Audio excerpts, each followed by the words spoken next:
Hello, uh, our beloved uh, reader of Elite magazine. Today we have a nice time and a guest be honored by Her Excellency Sophia Eat Cambodia Ambassador to Thailand. So the hello, Excellency Sophie. I begin to ask a common question first to make more relaxed. That is, before you come to Thailand, which country you has post in? Actually, Thailand is my first post as an ambassador. Before I came to Thailand, I was an Under Secretary of State of the Ministry of Foreign Affairs, in charge of the Middle East and African affairs. The longest work that I had was the director of the Office of the Minister of Foreign Affairs, a position that I held for 8 years, between 2004 to 2012. And I was posted as a second secretary of our embassy in India prior to that. Before you come to Thailand as ambassador to Thailand,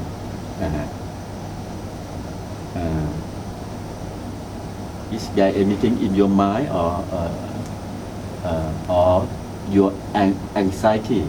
Actually, I never expected to be posted to Thailand. Really. First, because Thailand is considered to be a very big post for any ambassador of Cambodia.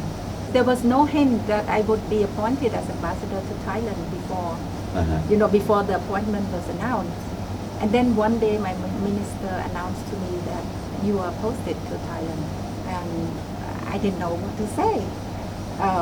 The only thing is, what I felt was that it's really honor for me to be appointed to Thailand, and it's really an honor for me to be considered capable. So I didn't have time to, as you asked me, whether to contemplate about the post before I come. I didn't have that time at all.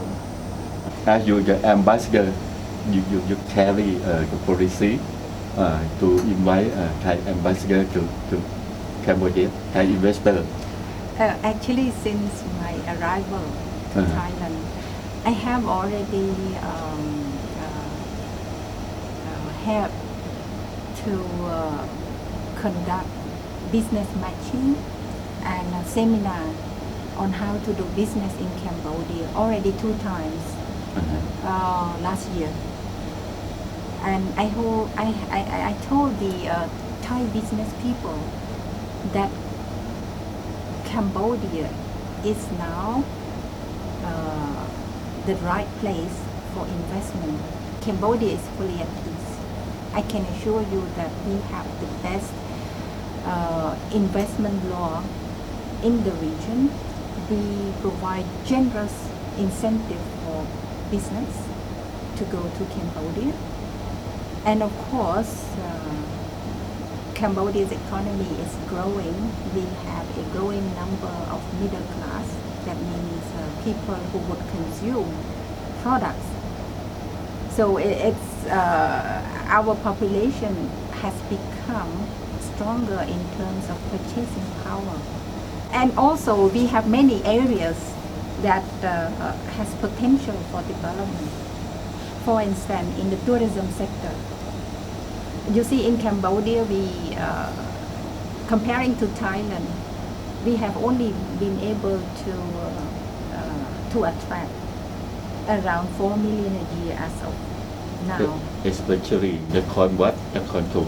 Yes, we have very wonderful cultural heritage, but we haven't been able to attract as many tourists as Thailand has. Thailand has done a good job. I'm very impressed with Thailand's hospitality strength, the strength of Thailand in terms of hospitality business.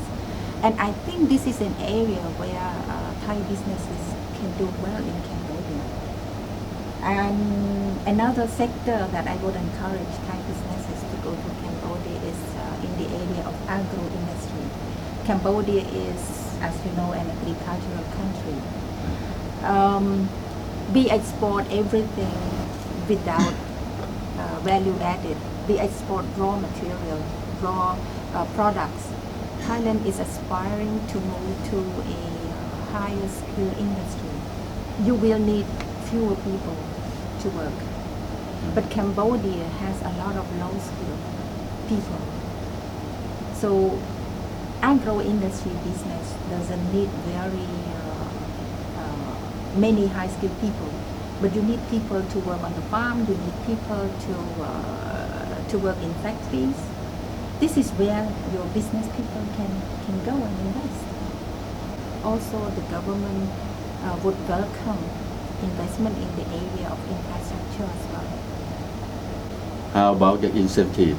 Tax holiday in our investment law, if I get it right, there is a tax holiday of 8 to 9 years for business to invest in Cambodia, and also there is tax exemption on import of material used for building the factories, and also land lease. We have long-term land lease policy of up to 70 years or 90 years. I'm not sure, 70 or 90 years, but we have very long land lease policy for agricultural production especially. Many of your people come to work in Thai because of the labor cost in your country quite low. You are thinking about whether Cambodia will have Enough labor or not? shortage of workforce or not.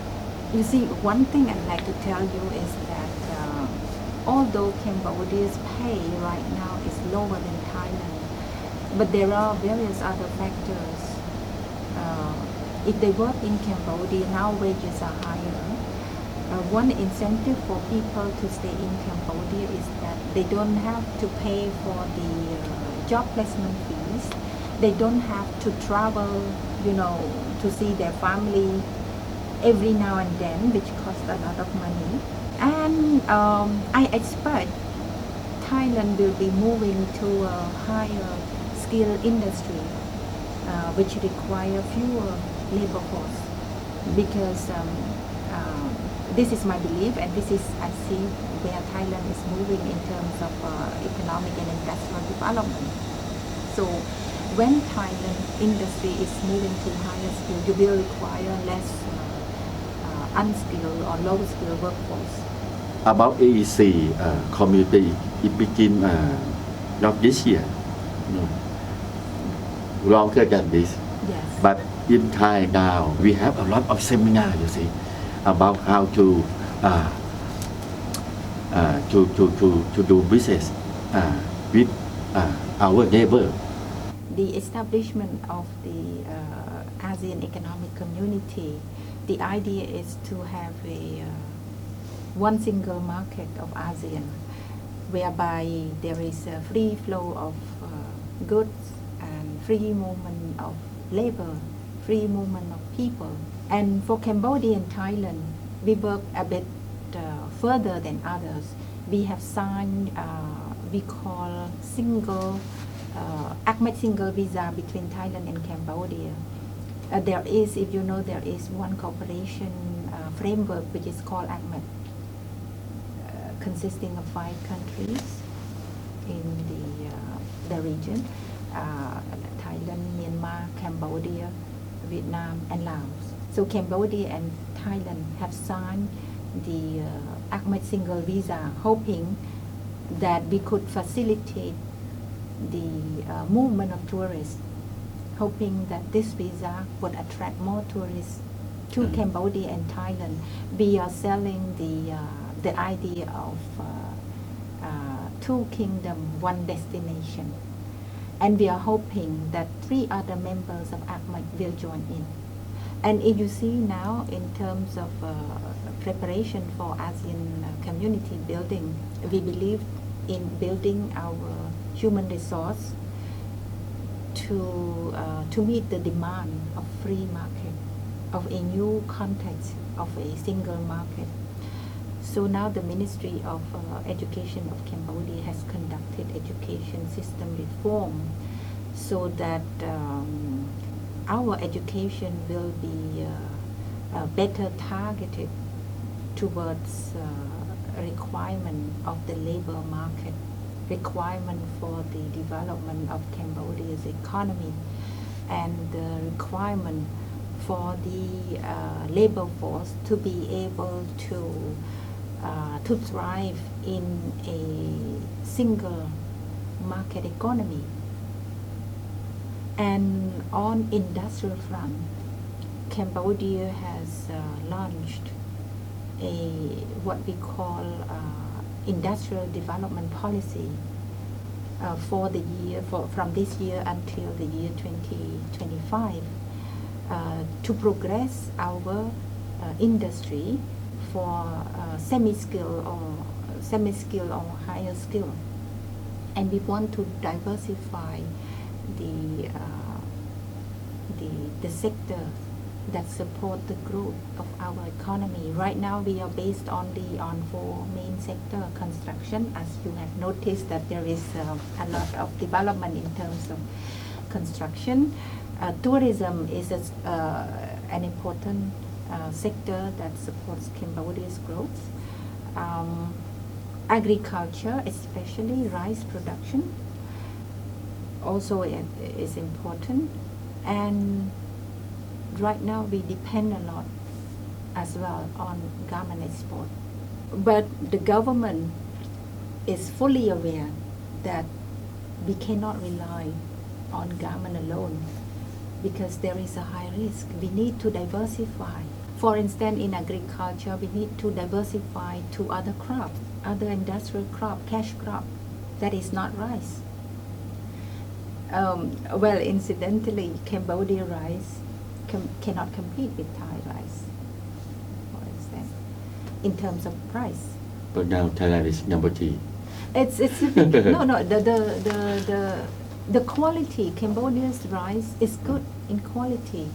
What we cannot compete is the cost of transport, the cost of production.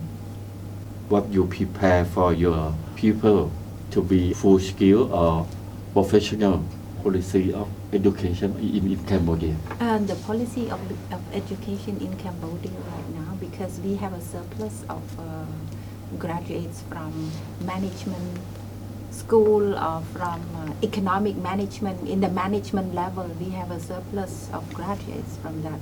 Now the government is encouraging Cambodian youth to learn to acquire skill in the technical skill, because we need people who know how to operate machine, for instance. We know people who know how to produce a product. We want people who are creative, who can create good products for market. This is where the government is promoting. We are encouraging the Cambodian youth to study or to undertake trainings so that they can support industrial development of Cambodia, so that we can implement the industrial development policy which I just told you. The Ministry of Education right now is motivating the Cambodian youth to study harder by eliminating corruption in the education system. If you read in the paper, the Ministry of Education has conducted very strong inspection at examination of high school students. So as a result, for the last 1 year, students have tried to learn harder. The government tried to make the Cambodian youth aware that without proper skill, they cannot compete in the job market, because in a context of a single economy, where the movement of labor is free. They have to be able to compete with with the workforce from other countries.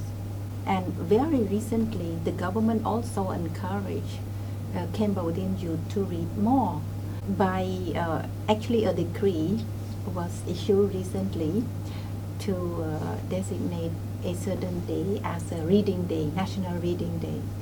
The way we teach our children is the way we promote their interest in reading, and it's the way we inculcate a habit of reading among the children.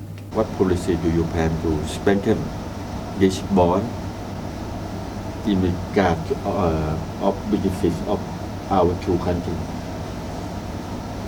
You see, strengthening relationship between Thailand and Cambodia is not done only during the anniversary of our diplomatic ties. This year has been designated as the 65th anniversary of our ties. There will be your embassy in Cambodia has already held some trade event, cultural event, and in Thailand we are planning to have high-level visit from Cambodia to Thailand, and we expect our Prime Minister to come and visit Thailand on the date of the anniversary. I am hoping also to have a seminar on Cambodia business opportunity held in Thailand. Thailand and Cambodia has already met twice on how to cooperate in developing special economic zone. We have already had some cultural activities in Thailand. Recently, I participated in the launch of translation of a book, a fairy tale book, Mani Mekala. It's the story Mani Mekala. Mani Mekala. You translate into Cambodian. To both language, Both so language. that it's accessible to both the readers, Cambodian readers and the Thai readers, and they would know the variation. Because although we have the same story, there is slight variation in how we write it. So you have intention for Thai people to learn and speak. Yes. And also many Khmer people to learn Thai. Actually, there is a Thai language center at the Cambodian Language University. So many Cambodians try to learn Thai. I believe we can learn each other's language very easily because there are a lot of similarity in our culture, even the script, even religion. Our the language we speak is almost the same. I can understand many words. Same pronunciation. Yes. It's sourced from the same group. I want to know on diplomatic relationship, you see, between our two countries. Some bias about how we have this now can be forgettable. I must say that right now the relationship between Thailand and Cambodia is very, very cordial. It's very good comparing to other times. Contacts between political leaders are good. They are cordial. They are happy together. Very strong friendship, which I'm very happy about. And trade between our two countries is growing. Yes. And I think the attitude between our two people, the sense of solidarity, the sense of friendship has become stronger. the conflict, or I would say the differences between us over the barrier 10 I think was due to the political agenda of certain group to use it against another. I think so. And of course, it's a problem to be solved. There are border issues to be settled, but we don't have to fight each other. We can resolve the remaining problems by talking. Actually, we have already got mechanism to settle the border demarcation. We don't need to, to be in the situation that we faced in the past few years. And I believe that right now it's the best time, and I want this good, favorable climate to continue. You cannot resolve such an issue by force. It's not possible. Uh-huh. Yes, and it's not doing any good for any side. Uh-huh. Yes, and we are neighbors. We cannot change the fact that we are neighbors. We have to live together. We have cultural affinity. Our economy are dependent on each other, and we are in the same ASEAN family. The Cambodian can live in Thai, and in the other country. What is my message to Cambodian people overseas? Yes, yes. That's right. the word. Uh-huh. Well, if you are happy overseas, don't forget your country. If you are able to come back to Cambodia and help develop Cambodia, this is something that good that you can do for your home country. You must try to contribute to development of Cambodia, wherever you stay. Yes, many thanks very precisely and direct to, I think, from your heart. So many thanks for your time.